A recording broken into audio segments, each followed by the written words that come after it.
잘 오셨습니다. 은혜 받읍시다. 오늘 하나님의 복주심이 말씀을 통하여 여러분에게 충만하게 임하기를 주의 이름으로 축원합니다. 오늘은 삶의 위기를 만났을 때 우리 성도들이 어떻게 행동해야 할까 하는 제목을 가지고 말씀을 한번 살펴보겠습니다. 여러분, 성도라면 삶의 위기가 왔을 때 어떻게 행동해야 하겠습니까? 삶의 위기가 극복되었을 때 또 그때는 어떻게 행동하는 것이 하나님께서 기대하신 성도의 삶이겠습니까? 여러분은 어떻게 행동합니까? 삶의 위기를 극복하기 위해서 여러분은 무엇을 하십니까? 위기를 극복하기 위해서 여러분이 할 수 있는 방법을 다 동원하십니까? 아니면 위기 극복을 위해서 내가 할 수 있는 모든 일을 하면서 하나님 도와주십시오, 내가 열심히 이 문제를 해결하기 위해서 지혜를 짜내고 애쓰고 있으니까 이 수고와 애씀이 헛되지 않도록 도와주십시오라고 기도하면서 그 위기의 때를 보내고 있습니까? 아니면 삶의 위기를 만났을 때 하나님을 의지하면서 하나님께 바라고 자신의 삶을 돌아보면서 하나님의 인도를 구하고 그 인도하심에 순종하는 삶을 살고 있습니까? 여러분은 어떻습니까? 또 삶의 위기가 하나님의 도우신 가운데 극복되었을 때 여러분은 어떻게 행동합니까? 위기가 극복된 사실로 인하여서 즐거워하고 기뻐하고 그냥 그렇게 즐거움과 기쁨으로 문제가 해결되었으니까 그냥 그렇게 끝을 냅니까? 이런 위기는 누구에게나 일어날 수 있는 일이라고 생각하면서 문제가 해결된 것에 안도하며 그냥 지나칩니까? 아니면 해결될 만한 환경이 되다 보니까 해결되었다라고 생각하면서 하나님의 섭리도 아니고 역사도 아니고 해결될 만하니까 해결되었다라고 생각하면서 그냥 그렇게 지나칩니까? 아님 왜 그런 위기가 내게 찾아왔는지를 되돌아보고 다시 그런 위기가 발생하지 않도록 하나님 앞에 나아가며 주의 인도를 구합니까?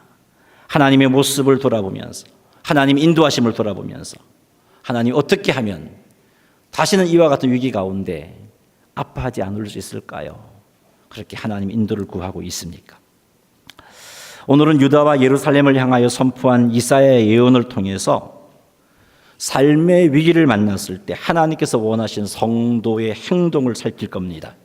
그리고 위기가 극복되었을 때 하나님께서 원하신 성도의 행동이 무엇인지 살펴볼 것입니다. 이 시간을 통해서 위기 가운데 하나님께서 원하시는 모습으로 반응해서 하나님 예비해 놓으신 은혜와 복을 풍성히 받아 누리시는 성도님들이 되시기를 주님의 이름으로 축원합니다. 먼저 말씀 순서 따라 한번 살펴보고자 합니다. 위기가 하나님의 은혜로 극복되었을 때, 해결되었을 때 우리가 어떻게 행동해야 할까부터 한번 생각해 보겠습니다. 이사야서 22장 1절 말씀 같이 한번 읽어보겠습니다. 이사야서 22장 1절입니다. 환상의 골짜기에 관한 경고라, 내가 지붕에 올라가면 어찌 민고. 아멘. 여기서 환상의 골짜기는 어디를 의미하느냐 하면 이사야서 우리가 읽은 22장 9절에 보면 다윗성에 무너진 곳이라는 표현도 나오고 10절에 예루살렘의 가옥이라는 표현도 나옵니다. 이 표현들을 볼 때 이 환상의 골짜기는 무엇에 관한 예언인가 하면은 예루살렘에 관한 하나님의 경고다, 예언이다 하는 것을 알 수 있습니다. 그런데 예루살렘에 대해서 경고하시기를 하나님께서 이사야를 통해서 이렇게 말씀하십니다. 내가 지붕에 올라가면 어찌함인고 라고 그렇게 말씀하십니다. 이것은 하나님께서 예루살렘 사람들이 지붕에 왜 올라갔는지를 몰라서 물으시는 그런 물음이 아니고요. 그들이 지금 예루살렘에 살고 있는 그들이 지붕이 올라간 그것에 대해서 책망하고 있는 내용입니다. 예루살렘 거민들이 지붕 위에 올라간 것이 무슨 잘못이기에 책망하고 있는 것일까? 지붕에 올라가는 게 죄라는 말인가요? 자, 그것을 한번 생각해 보겠습니다. 왜 책망하시는가? 이사야서 22장 2절과 3절을 읽어보겠습니다. 소란하며 떠들던 성, 즐거워하던 고을이여, 너의 죽임을 당한 자들은 칼에 죽은 것도 아니요 전쟁에 사망한 것도 아니라 너의 간원들도 다 함께 도망하였다가 활을 벌이고 결박을 당하였고 너의 멀리 도망하는 자들도 발견되어 다 함께 결박을 당하였도다. 아멘. 예루살렘 거민들은 여호와께서 주신 승리를 누리며 모두가 지금 지붕에 올라가 즐거워하고 있는 겁니다. 소란하며 떠들던 성, 즐거워하던 고리여, 이 표현이 그것을 가리킵니다. 하나님께 주신 승리를 누리며 즐거워하는 것, 그게 죄가 된단 말입니까? 죄는 아니죠. 근데 왜 그것이 무엇이 잘못되었기에 주께서 승리하게 해주신 것을 가지고 그들이 겪게 된 예루살렘의 위기를 극복한 사실에 대해서 즐거워하고 기뻐하는 것에 대해서 이렇게 책망하시는 걸까요? 그것은 이스라엘 백성들이, 특별히 예루살렘에 살고 있는 자들이 문제 해결되어진 그것만 생각하고 그냥 기뻐하고 즐거워하고 그것으로 끝을 내버렸기 때문입니다. 하나님 앞에 감사하는 모습도 없었고요. 그 위기가 왜 찾아왔는지도 생각해 보지 않았고 그냥 그 문제가 해결된 것에 대해서 그냥 즐거워하고 기뻐한 것을 끝냈기 때문에 하나님께서 그것이 잘못되었다는 사실을 짚어주시면서 지붕에 올라감이 어찌 됨인고 하시면서 그들에게 일어날 일들을 예언하십니다. 예루살렘 사람들이 칼과 전쟁이 아닌 죽임을 당할 것이라는 거죠. 칼과 전쟁이 아닌 죽음은 어떤 죽음일까요? 기근으로 인한 죽음, 질병으로 인한 죽음, 전염병으로 인한 죽음을 당할 것이라는 겁니다. 뿐만 아니라 관원들이 도망하였다가 결박당할 것이라고 말씀하시고 있는 겁니다. 그러기에 지붕 위로 올라가며 어찌민고 하는 것은 몰라서 묻는 게 아니고 책망하고 있는 것임에 틀림이 없습니다. 하나님의 은혜로 위기를 극복했음에도 불구하고 그냥 그 위기 극복된 것으로 만족하고 있는 그들을 책망하고 있는 것입니다. 지붕에 올라간 배경이 이렇습니다. 히스기야 시대 때 아수르가 이스라엘을, 특별히 유다를 침략했습니다. 이때 유다의 모든 성읍들이 아수르의 정복을 당했습니다. 아수르 왕 사네립은 유다 성읍 46개 성읍을 정복해버렸습니다. 이제 예루살렘만 남았습니다. 예루살렘이 포위당하여 곧 정복될 것만 같은 그런 분위기입니다. 이때 히스기야는 너무 다급해서 이 문제를 해결하고자 어떻게 행동했냐 하면은 아수르 왕에게 사신을 보냅니다. 그리고 하는 말이 내가 잘못했습니다. 우리를 떠났으면 좋겠습니다. 우리에게 원하는 것은 무엇이든지 다 들어줄 테니까 떠나십시오. 이게 히스기야가 이 아수르에 대한 침략 앞에 한 반응입니다. 한번 읽어보겠습니다. 열왕기하 18장 14절에서 16절 말씀입니다. 유다의 왕 히스기야가 라기스로 사람을 보내어 아수르 왕에 이르되 내가 범죄하였나이다. 나를 떠나 돌아가소서. 왕이 내게 지우시는 것을 내가 당하리이다 하였더니 아수르 왕이 곧 은 300달란트와 금 30달란트를 청하여 유다 왕 히스기야에게 내게 한지라. 히스기야가 이에 여호와의 성전과 왕궁 곳간에 있는 은을 다 주었고 또 그때 유다 왕 히스기야가 여호와의 성전 문의 금과 자기의 모든 기둥에 입힌 금을 벗겨 모두 아수르 왕에게 주었더라. 아멘. 히스기야는요, 위기를 만났을 때 그 위기 극복을 위해서 아수르 왕을 찾아갔고 잘못했다라고 머리를 쪼아렸고 원하면 무엇이든지 주겠다라고 말하고서는 아수르 왕이 요구한 대로 여호와의 성전과 왕궁 곳간에 있는 은을 다 주었고 성전 문의 금을 끌고서 히스기야는 아수르 왕에게 주었습니다. 히스기야가 이렇게 행동했지만 아수르는 돌아가지 아니하였고 예루살렘을 공격했고 이때 히스기야는 얼마나 다급했던지 그제서야 하나님께 예루살렘의 위기를 말씀드리며 하나님의 구원의 은혜를 구했습니다.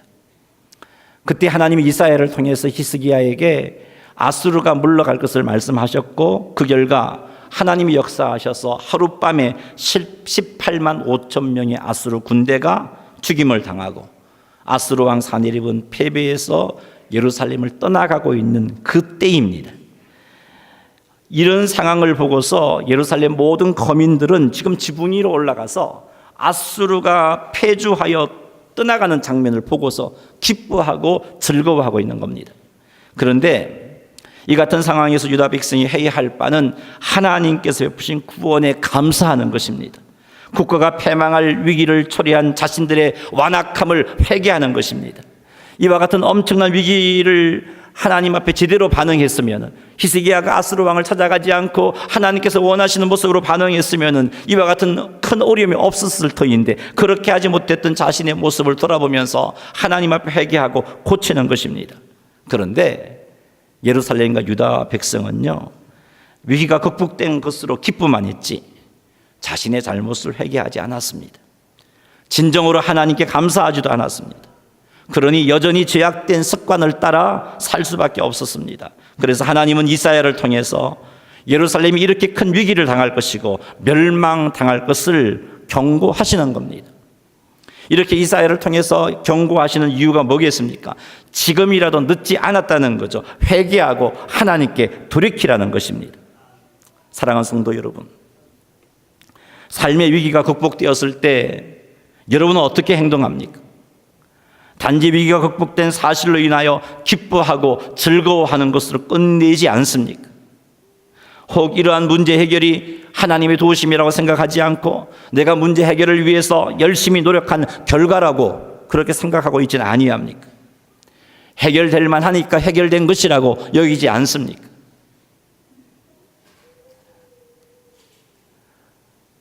육체의 질병으로 너무너무 고통 가운데 아파하는 가운데 있었을 때, 밤새도록 잠도 자지 못하고 힘들어할 때 하나님의 이름을 부릅니다. 하나님, 나 낫게 해주십시오. 너무 힘들어요.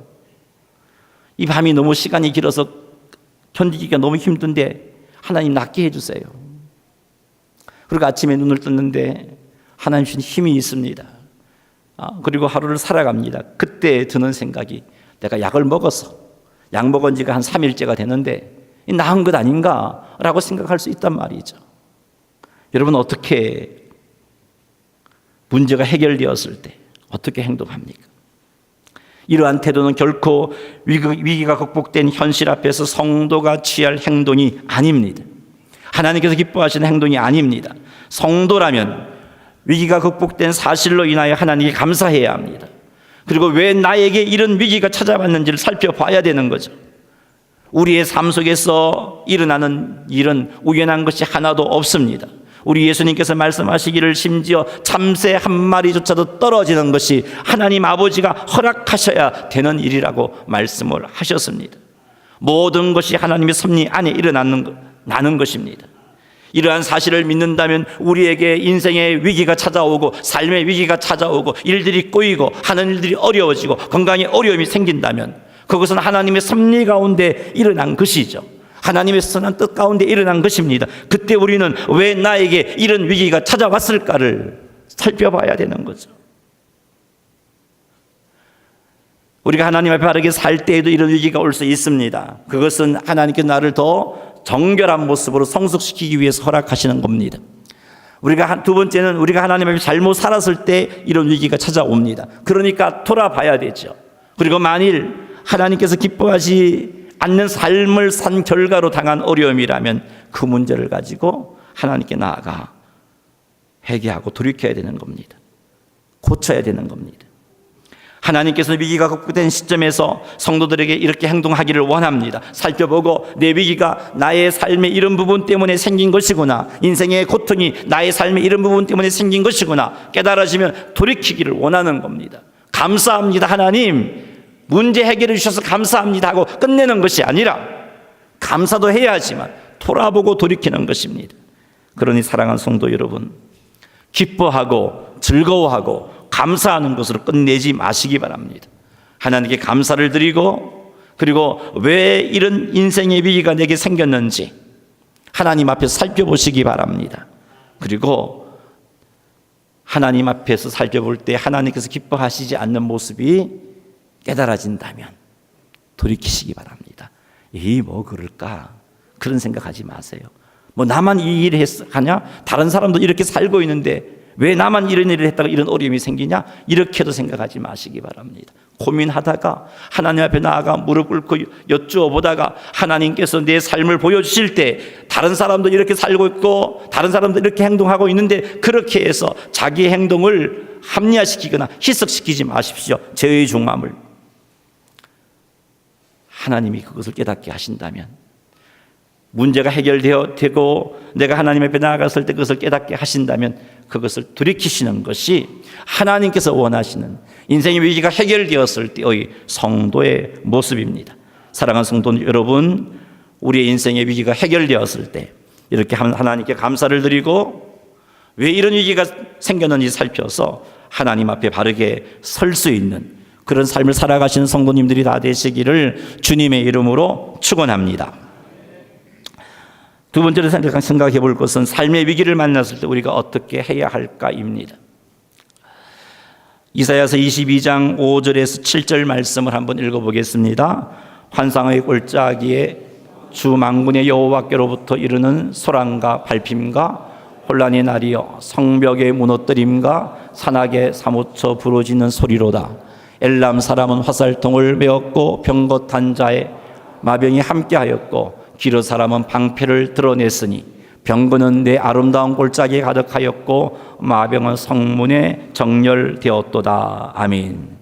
자, 이것은 하나님께로 돌이키지 않는 예루살렘에 대한 장차 일어날 하나님의 경고의 말씀입니다. 예언의 말씀입니다. 이 말씀에 의하면 여호와께서 일으키신 이방 군대가 예루살렘을 공격합니다. 이때 예루살렘 성벽이 무너져 내리고 그 와중에 이방 군대에 의해서 학살당하는 자들의 부르짖는 소리가 산악에 울려 퍼집니다.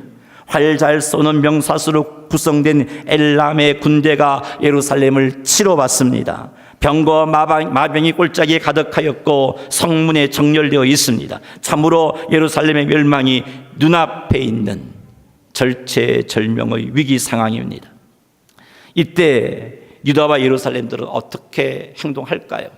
하나님이 이사야를 통해서 미리 말씀하시는데 이 위기 앞에 하나님 어떻게 해야 합니까? 하나님 도와주십시오 라고 그렇게 행동하지 않더라는 거죠.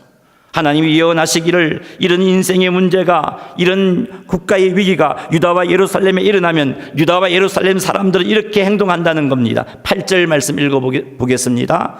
그가 유다에 덮였던 것을 벗김에 그날에야 내가 숲을 곳간의 병기를 바라보았고. 아멘. 이게 우리가 읽은 성경이 개역 개정 번역입니다. 자, 개역 개정 번역은 그날에야 내가 숲을 곳간의 병기를 바라보았고 라고 저렇게 번역했습니다. 자, 저렇게 번역하다 보니까 마치 유다가 엄청난 위기를 겪게 된 것이 마치 문제 대처를 늦게 해서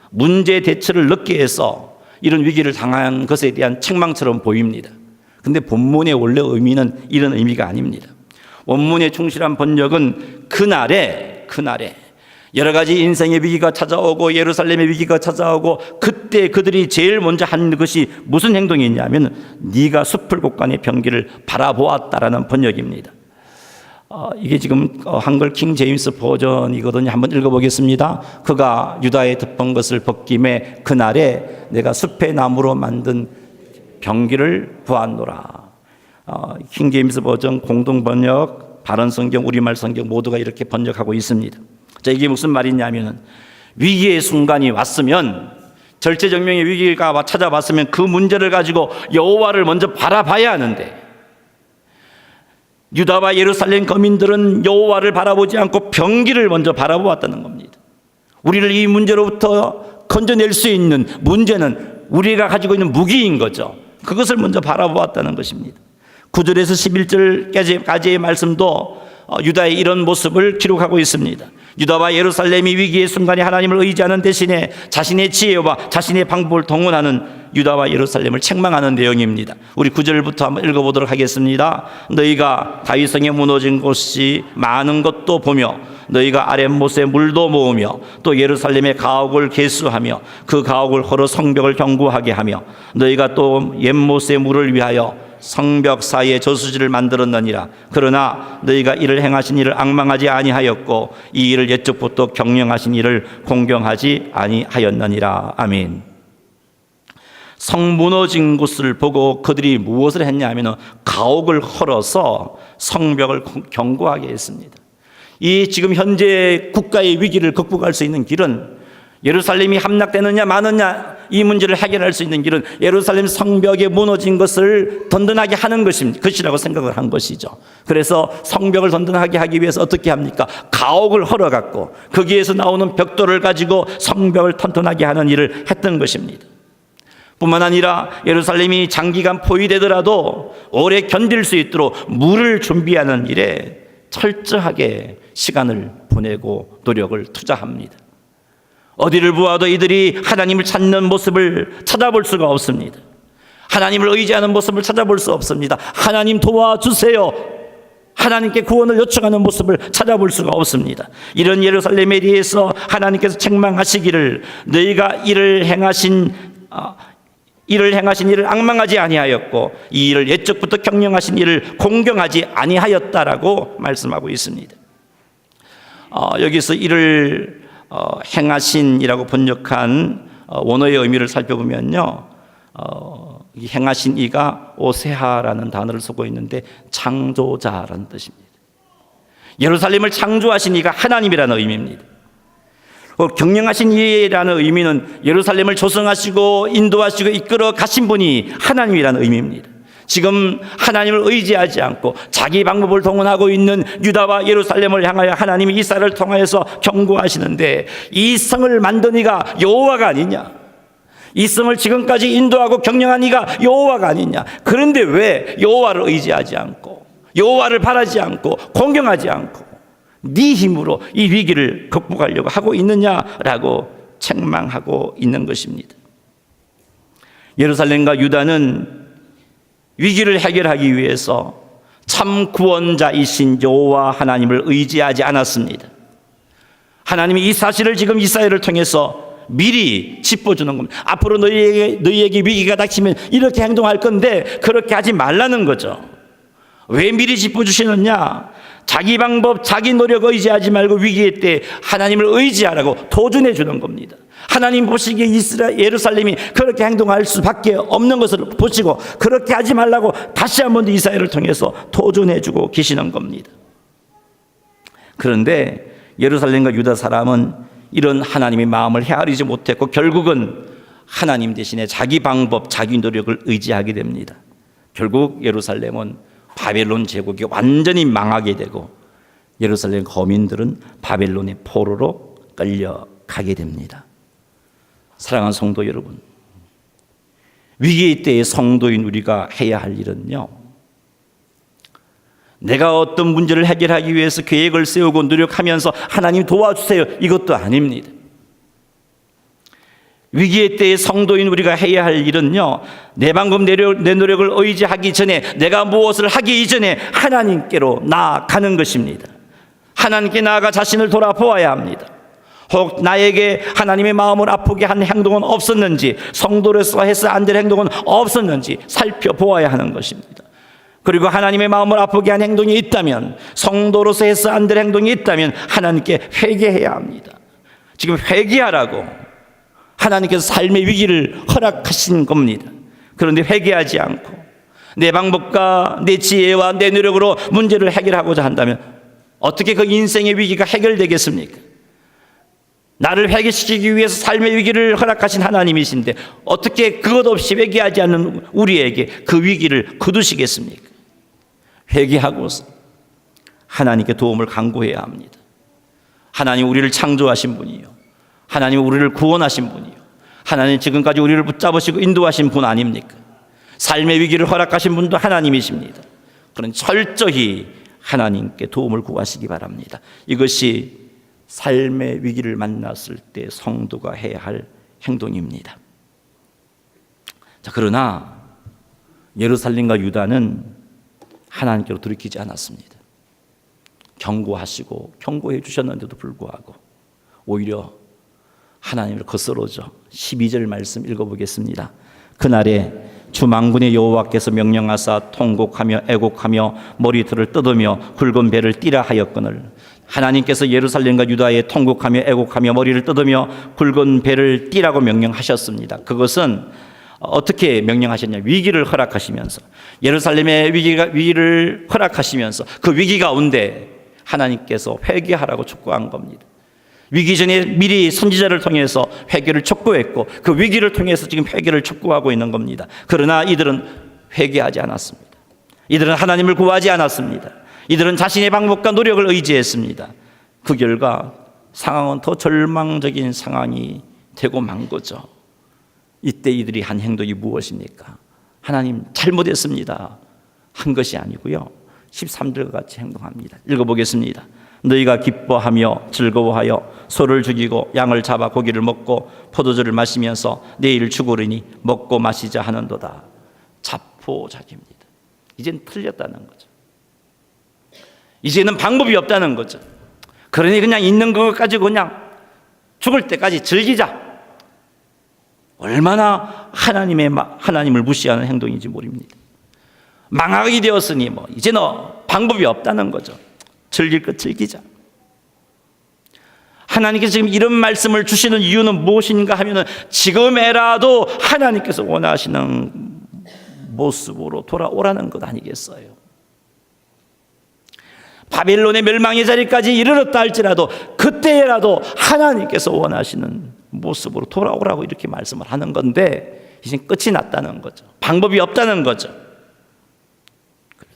될 대로 되라는 겁니다. 이스라엘은 이처럼 끝내 회개하지 않았어요. 회개하지 않은 이들을 향하여 하나님께서 주신 말씀이 14절 말씀입니다. 읽어보겠습니다. 만군의 여호와께서 진실로 이 죄악은 너희가 죽기까지 용서하지 못하리라 하셨느니라. 주 만군의 여호와의 말씀이니라. 아멘. 얼마나 무서운 경고의 말씀입니까? 너희가 죽기까지 용서하지 못하리라. 사랑하는 성도 여러분, 위기 중에 우리가 해야 할 일은요, 가장 먼저 해야 할 일은 하나님께로 돌이키는 겁니다. 혹 회개하지 않아서 정말 절망적인 상황에 처했다 할지라도 괜찮습니다. 하나님께로 돌이키시기 바랍니다. 우리의 창조자, 우리의 구원자, 우리의 보호자, 우리의 인도자 되신 하나님을 철저하게 의지하시기 바랍니다. 이미 틀렸어가 아니고요, 우리가 어떤 상황에 처해 있다 할지라도 우리가 하나님께로 돌이키면 하나님께서는 우리를 위기에서 건져내십니다. 그리고 합력하여 선을 이루십니다. 그러니 삶의 위기를 만났을 때 가장 먼저 하나님을 바라보시기 바랍니다. 가장 먼저 해야 할 일은 하나님께로 나아가는 것입니다. 하나님께 겸손하게 나아가 우리의 잘못을 발견하고 그 잘못을 돌이키고 철저하게 하나님을 의지하는 겁니다. 그리하여 합력하여 선을 이루시는 하나님의 놀라운 은혜의 손길을 경험하시는 성도님들이 되시기를 주님의 이름으로 축원합니다. 혹 지난 삶을 돌아볼 때 위기의 때가 있었고 그 위기를 극복한 경우가 있다면 그때 내가 어떻게 행동했는지 한번 살펴보십시다. 위기를 벗어난 사실로 인하여 기뻐하는 것으로 그치지 않았는지, 감사한 것으로 그치진 않았는지, 여전히 하나님께서 기뻐하지 않은 삶은 살면서 말이죠, 그렇게 신이 오고 있지는 아니합니까? 설마 하나님께서 매를 대실까, 그런 생각 속에서 죄 중에 머물러 있지 아니합니까? 여러분, 하나님께서 원하시는 모습 아니죠. 돌이키시기 바랍니다. 하나님께서 하시지 않는 모습이 있다면 그 모습에서 돌이키시기 바랍니다. 그리하여 하나님의 은혜로 우리가 위기를 극복한 자리에서 또다시 내 삶을 돌아보고 돌이킨다면 우리 하나님께서 우리를 통해서 더 멋진 일을 하게 될 것입니다. 말씀을 맺습니다. 하나님께로 돌아갑시다. 낭망하지도 말고 포기하지도 맙시다. 하나님을 의지합시다. 그리고 철저하게 성령께서 인도하시는 대로 나의 허물과 부족이 보인다면 회개하고 돌이키십시오. 그리고 하나님의 은혜 가운데 위기가 극복되었다면 더 철저히 감사하면서 내 삶을 점검하고 하나님 앞에 온전히 있어서 이 시간 이후로 더 풍성한 주의 은혜를 경험하고 또 그것으로 하나님께 영광을 돌려드리시는 성도님들이 다 되시기를 주님의 이름으로 축원합니다. 할렐루야. 찬송가 300